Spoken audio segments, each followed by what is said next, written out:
olsun əziz tamaşaçılarımız, xoş gördük hər birinizi. Bu buraxılışımızda biz mədə-altı vəzi xəstəlikləri haqqında danışacağıq və studiyamızın qonağı Vital Klinikanın həkim terapevti Melahat Abbasovadır. Xoş gəldiniz Melahat xanım. Çox sağ olun. Melahat xanım, ilk öncə mədə-altı vəzinin quruluşu və orqanizmdə rolu, funksiyası haqqında bizə məlumat verədiniz. Çox sağ olun. Görək, ilk öncə mən tamaşaçılarımı salamlayıram, çünki Neçah biraz fasilə vermişdi. Çox sevindim ki, təzədən görüşdüm tamaşaçılarımızla və mənim bir belə təbrikim var. Bizim klinikanın həkim ginekologu var, Səltənət xanım. Bugün onun adı günüdür. Onu təbrik edirəm kollektivimiz adından. Xoşbəxtlik arzulayıram və işlərində böyük nailiyyətlər arzulayıram. Çox gözəl, biz də təbrik edirik Səltənət xanımı. Tamaşaçılarımız Səltənət xanımı da tanıyırlar. Çünki dəfələrlə studiyamızın qonağı olub və xanımlarımıza gözəl məsləhətlər verib ginekoloji problemlərlə bağlı. Təbrik edirik bir daha və mövzumuza keçirik. Həm də o ayın 18-i anadan olan bütün tamaşaçıları təbrik edirəm, hər kəsi təbrik edirəm. Hər kəsə can sağlığı arzulayıram. Həkim arzulayır can sağlığı başqa. İndi mövzumuza, yəni sizin sağlığınıza, mədə-altı vəz adından göründüyü kimi mədənin altında yerləşən bir vəzdir. O vəz çox balaca vəzdir. Amma onun balaca olmağına baxmayaraq, yəni onun uzunluğu 12-15 santimetrdir. Amma onun balaca olmağına baxmayaraq, o çox böyük funksiyaları orqanizmdə yetirir. Məsələn, qaraciyərin bir hissəsini biz itirsək, yəni o qaraciyər regenerasiya olub öz yerini alır, öz funksiyasını yerinə yetirir. Amma mədə-altı vəzi itirmək mümkün deyildir. Mədə-altı vəzi itirdən o orqanizmin bütün funksiyası, ümumiyyətlə, bütün həzm sistemi pozulur. Yəni o dərəcədə, yəni bunu deməkdə məqsədim odur ki, mədə-altı vəz çox əhəmiyyətli bir orqandır və orqanizmdə çox böyük rolu var. Mədə-altı vəz mədənin altında yerləşir, sizə dediyim kimi, mədənin altında və sola meyillidir. Sola meyillidir və özü də 3 hissədən ibarətdir. Baş, bədən, quyruq hissəsindən. Baş hissəsini 12 barmaq bağırsaq əhatə edir. Quyruq hissəsi dalağa qədər uzanır. Amma bədən hissəsi özü də özlüyündə 3 hissədən ibarətdir. Bunu deməkdə məqsədim odur ki, yəni ağrının trayektoriyasına görə, yəni bel nahiyəsində, belin birinci, ikinci fəqrələrində ağrı olanda mədə-altı vəzdən də düşünmək lazımdır. Çünki o, demək, mədə-altı vəzin orta hissəsi, yəni əsas orta hissəsi, o özü 3 hissədən ibarətdir. Ön hissəsi, demək, qarnın ön hissəsinə baxır, arxa hissəsi, demək, ön hissəsi mədəyə baxır və arxa hissəsi bel fəqərləri, birinci, ikinci bel fəqərlərinə qədər uzanır və qarnın arxa hissəsinə baxır. Mədə-altı vəzin özünün çox böyük funksiyaları var orqanizmdə. Mədə-altı vəz bu 3 hissədən ibarət olmaqdan başqa parenhimatoz orqandır və onun əsas hissəsi axacaqlardan ibarətdir. Ekzokrin, yəni öz hormonlarını, öz fermentlərini çölə ifraz edir, endokrin və daxili ifraz edən hormonlardır ki, onlarda bir başqa funksiyaları var. Ekzokrin fermentlər özləri öz fermentlərini birbaşa 12 barmaq bağırsağı açırlar. Yəni bu o deməkdir ki, mədə-altı vəzin həzm sistemində çox böyük əhəmiyyəti var və qeyd etdiyimiz kimi həzm sistemi əsasən 12 barmaq bağırsaqda baş verir. Yəni mədəyə düşən həzm parçalandan sonra demək, H-klor tərəfindən, yəni duz turşusu tərəfindən gözəl parçalandıqdan sonra 12 barmaq bağırsağı tökülür. Və 12 barmaq bağırsaqda əsas həzm sistemi baş verir ki, bu əsas həzm sistemi də nədən ibarətdir? Mədə-altı vəz öz axacaqları, ekzokrin axacaqları vasitəsilə amilaza, lipaza və bir sıra hormonlarını 12 barmaq bağırsağı tökülür və eyni zamanda öd kisəsindən, ümumi öd axacağı ilə də öd kisəsindən həzm sistemi prosesində öd 12 barmaq bağırsağı tökülür və əsas həzm sistemi də burada baş verir.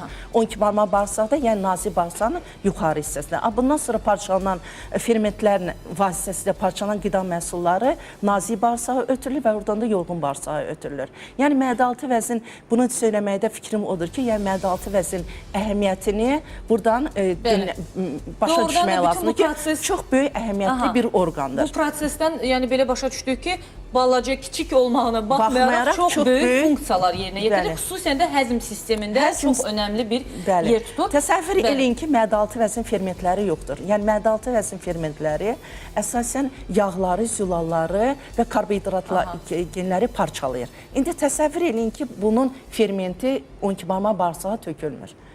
Başa Evet, düşdünüz? tökülməzsə Yəni burada təbii ki- yağlarda parçalanmayacaq, Aha. zulalarda parçalanmayacaq, karbohidrogenlər də parçalanmayacaq və yemək parçalanmamış vəziyyətdə, yəni hazır olmamış vəziyyətdə bağırsaqlara və oradan da nəcis vasitəsilə xaric olur. Yəni belə xəstələrdə indi mən simptomları deyəndə deyəcəm. Yəni belə bir insanlar varsa ki, onların məsələn böyük bayıra gedəndə onların qida məhsulları olduğu kimi çıxırsa və yağlı nəcis ifraz eləyirsə, ya belə insanlar mədə-altı vəzdən düşünməlidirlər. Yəni həkimə müraciət etməlidirlər. Bəli.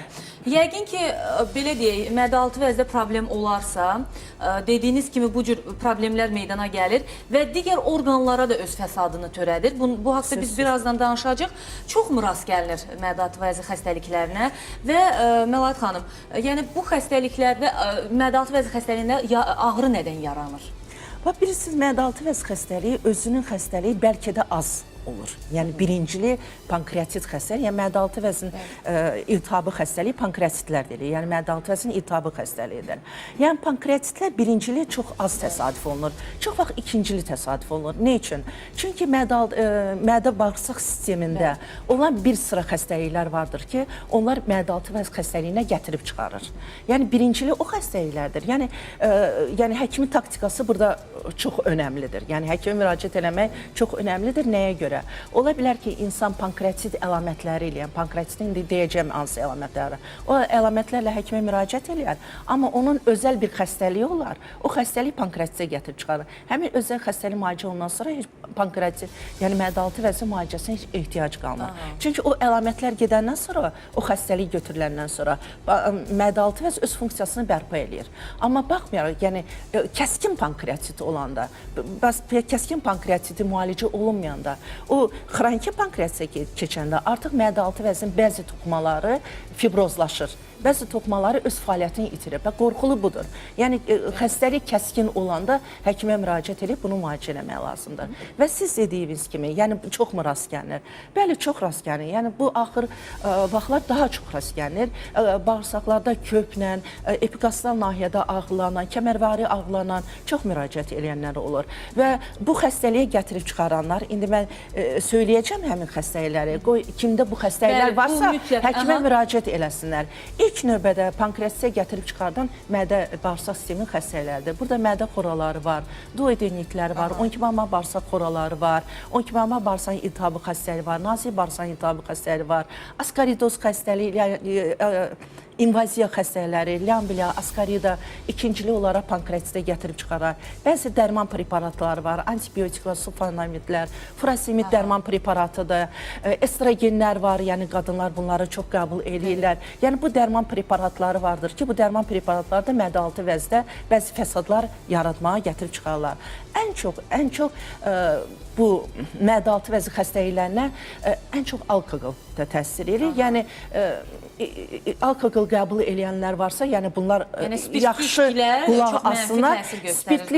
Güclü spirtli içki qəbul edib və yağlı qidalar qəbul edən insanlarda, yəni gözümü yumulu deyə bilərəm ki, 90% hallarda pankreatit əlamətləri ola bilər. Və bundan başqa öddaşı xəstəliyi vardır ki, öddaşı xəstəliyinin də fəsadlarında ikincili olaraq pankreatit yarana bilir. Yəni öddaşı xəstəliyində öz funksiyasını yerinə yetirə bilmir. Yəni öddaşı xəstəliyi nədən yaranır? Yəni orada irinli iltihab bir proses gedir öd kisəsinin tərkibində. Həmin irinli prosesdən sonra öddaşı yaranır və öz funksiyasını yerinə yetirə bilməyən, yaxşı yığıla bilməyən öd kisəsi öz ödünü normal ifraz edə bilmir 12 barmaq bağırsağı ki, həzm sistemində iştirak eləsin və yaxud da iltihablı öd, iltihabı, yəni xolitsistit əlamətləri olan öd kisəsində iltihab, yəni irinli bir proses olur. Həmin irinli bir proses, yəni həzm sistemindəki öd ifraz olunur mədə-altı vəzə,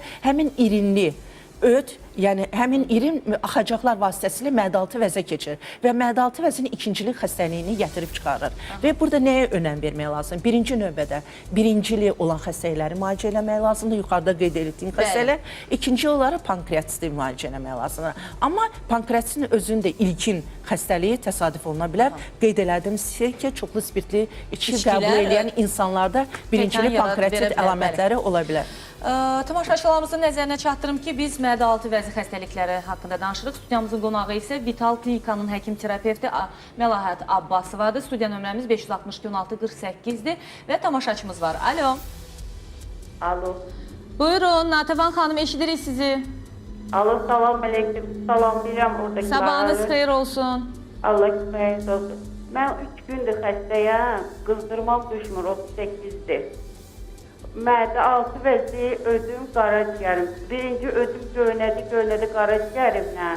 Sonra mədə altı vəzim yandıra, indi də qalxıram, ürəyim, qarnım pozulub. Neçə gündür bağışda stili, o verdi qanaxmaya. Çişili qanaxmadı, amma çişli bulanmırdı. İndi onlar dayanıb, amma qarnım gedir yenə də. İndi bunları bilmək istərdim, səbəbi nədir? Mən getdim bir həkimə. Həkim dedi mənə ki, gemoroid, amma gemoroid yoxdur mənim. Özüm də bilirəm ki, gemoroid yoxdur.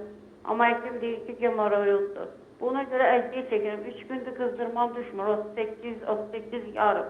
Gecə yata bilmirəm, gündüz qəşərmə ürəyi bulanma məni haldan salır, tər aparır mən. İshal gündə neçə dəfə olur sizdə? 5-6 dəfədən çoxdur. Gecə 4-dən tutur məni, səhərdən getmə.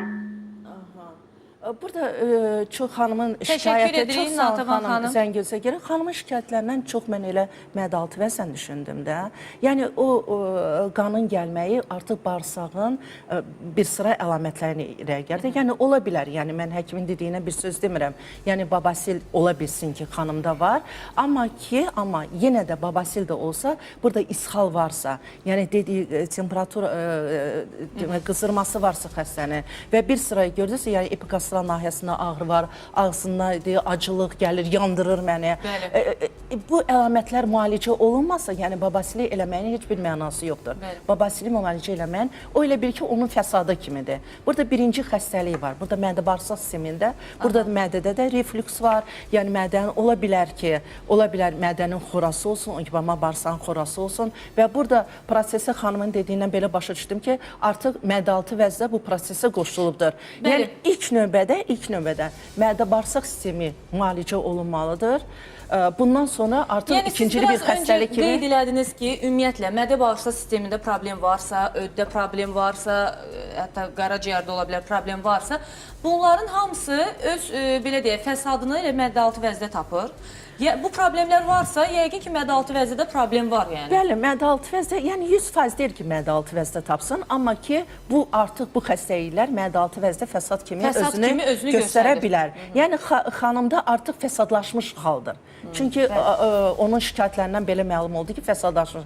Yəni, oturub gözləmək lazımdır. Artıq temperaturu bədəndə hansısa bir prosesin getməyindən xəbər verir. Kəskin, iltihabı xəstənin getməsindən xəbər verir. Yəni, mütləq həkimə müraciət edib, əgər mümkün də olsa xəstəxanada yatmaq lazımdır. Təbii ki, bu vəziyyətdə... Yəni, bunu oturub gözləmək lazımdır ki, mədə-altı vəzdə elə bir orqandır ki, çox incə bir orqandır. Yəni, balacadır. Yəni, o mədə-altı vəzdə deyəndə belə fikirləşməyin ki, o böyük bir orqandır. Balaca 12-15 sm olan bir orqandır. Əgər də orada iltihab gedirsə, onun müəyyən bir hissəsi artıq iltihablaşırsa, xəstəlik müalicə olunmursa, xroniki hala keçirsə, onun bəzi hissəsi artıq fəaliyyətdən qalır. Və bərpa etmək mümkün deyil. Yəni, bunu bilməlidir insanlar. Yenə deyirəm, əgər qaraciyər toxuması bərpa olunursa, regenerasiya gedirsə bu qaraciyər toxumasına, ancaq mədə-altı vəzdə əgər o toxumada çapıqlaşma əmələ gəlibsə, o toxuma artıq fəaliyyətdən düşür. O toxumada olan eksokrin axacaqlar artıq öz fermentlərini, öz hormonlarını ifraz edə bilmirlər.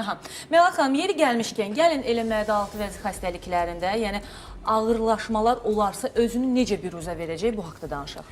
Bu ağırlaşmalar nə ilə əlaqədardır? Mən sizə deyim. Yuxarıda qeyd elədik ki, bəzi xəstəliklər vardır ki, bunlar mədə-altı vəzin xəstəliyinə gətirib çıxardır. Necə olur ki, bunlar mədə-altı vəzin xəstəliyinə gətirib çıxarır? Mədə-altı vəzin fermentləri həzm sistemində öz hormonlarını onqibama bağırsaq tökürlər, qeyd elədik. Onlar mədə-altı vəzdə olanda aktiv formada olmurlar. aktiv, sakitcə durublar.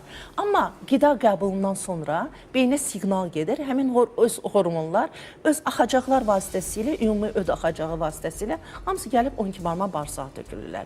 12 barmaq bağırsağa töküləndə artıq bunlar 12 barmaq bağırsağın fermentlərin sayəsində, həmin oradakı mühit sayəsində, oradakı olan turşu sahəsində bunlar başlayırlar aktivləşməyə. Və aktivləşirlər, o qəbul olunan qidaları, zülalları, yağları parçalayırlar.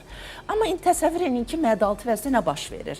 Əgər bu yuxarıda qeyd edilmiş xəstəliklər olanda, həmin hormonlar normal ifraz oluna bilmirlər. Nəyə görə? Çünki o axacaqlarda şiş əmələ gəlir, iltihab əmələ gəlir, irinli proses əmələ gəlir. Onlar öz hormonlarını 12 barmaq bağırsağa tökə bilmirlər. Niyə tökə bilmirlər? Çünki orada artıq şiş var, iltihab var. Onların yolları pozulubdur, onların yolları daralıbdır. İndi əgər bunlar hormonlarını tökə bilmirlərsə, qida biz qəbul eləmişik. Bu da hormonu həmin o axacaqlardan 12 barmaq bağırsağa tökə bilmir. Həmin hormonlar vaxtından əvvəl mədə-altı vəzdə başlayırlar aktivləşməyə və başlayırlar mədə-altı vəzin özünün toxumalarını yeməyə. İndi təsəvvür edin, mədə-altı vəz həmin o hormonlar qidanı parçalamalıdırlar. Onlar mədə-altı vəzin toxumasını parçalayırlar. Bax, ağrı da buradan əmələ gəlir. Təsəvvür və mədə-altı vəzin özünün yerləşdiyi yerləri deyəndə ki, mən dedim ki, harda yerləşir? Məsələn, baş tərəfinə 12 barmaq bağırsaq, quyruq hissəsi də dalağa qədər uzanır. Və orta hissəsi də birinci, ikinci bel fəqərələrinə və mədəyə gəlir. Ona görə də belə xəstələrdə ağrının trayektoriyası bütün epikastral nahiyədə olur. Yəni, sol tərəfdən sağ tərəfə qədər bütün epikastral nahiyyə, yəni konkret bir nöqtəni xəstə göstərmir. Onun bütün epikastral nahiyəsi ağrıyır. Yəni, ağrı yayılır. Tək ağrı birinci simptomdur, yəni birinci ağrıdır və bundan başqa xəstələrdə bir çox hallar olur. Ürək bulanma, qusma, baş gicəllənmə, ağrı kürəyə verir, xəstə müəyyən bir vəziyyət alır. Yəni o uzanıb başını bağışa qoya bilmir. Yəni belə müəyyən bir vəziyyət alır ki, o vəziyyətdə o ağrı bir qədər azalır. Və bundan başqa ishal halları xəstələrdə baş verir və bir sıra hallar baş verir ki, yəni xəstələr özlərini temperatura qalxa bilər, bəyək xəstədə dediyi kimi, yəni temperatura qalxa bilər. Belə halda bu kəskin pankreatitdən xəbər verir. Yəni belə halda ilk növbədə demək yeməyi, yəni həkim gəlincə, həkimə çatınca adi bir su da qəbul eləmək olmaz. Yəni yeməyi mən indi pəhrizində, mədə-altı vəzi xəstəliklərin pəhrizində deyəcəm, ədəbiyyatda belə yazılır ki, həmin xəstələr 2-3 gün tam ac qalmalıdırlar. Onların ağzına zamok, yəni ki, bağlanmalıdır onların ağzı. Yəni ədəbiyyatda belə yazılır ki... Elə bu bayaq zəng eləyən Natavan xanım üçün də bir məsləhət ola bilər. Əgər ishal varsa və bu haldadırsa... Hallar varsa birinci növbədə yeməyi 2-3 gün yeməyi saxlamaq lazımdır. Amma o deməkdir ki, yeməyi saxlayıb evdə oturmaq lazımdır. Yəni bir sıra sistemlər vardır, bir sıra demək dərman preparatları vardır ki,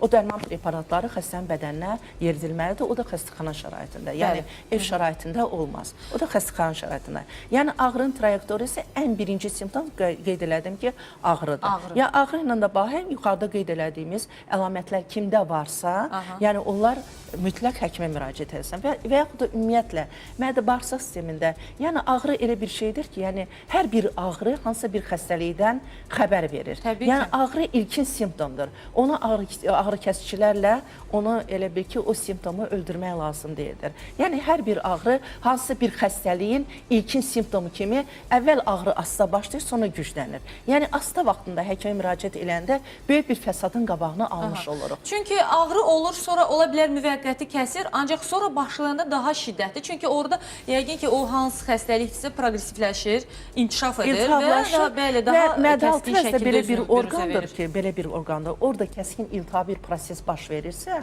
kəskin iltihab baş verəndə əgər müalicə olunmursa, o öz toxumasını çox tezliklə çapıqlaşır və hətta nekroza gətirib çıxardır. Nekroza artıq orqanın yox olması deməkdir.